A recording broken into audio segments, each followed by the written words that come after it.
Yummy slushy made by Dalton. Great view of the beach. Yay! Headed to the Sunrise Shack. Looks like a good spot. There's a line out the door.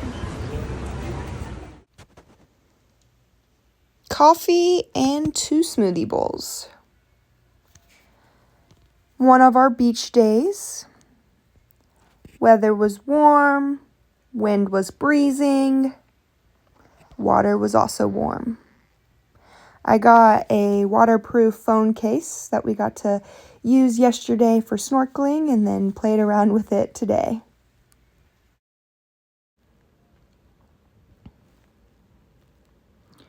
We found a blue dragon in the sand. Played around with it a little bit before putting it back into the ocean.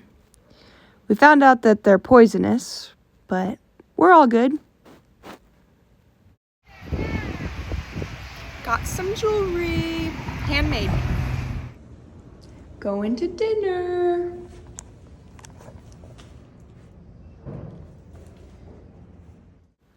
Bubbles!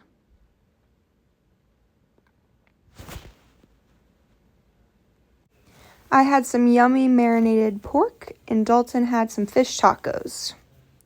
After dinner, we headed back to Maui Brewing Co. Dalton got 2 of their beers and I got a flight of frozen cocktails. Fun looking car to end the evening.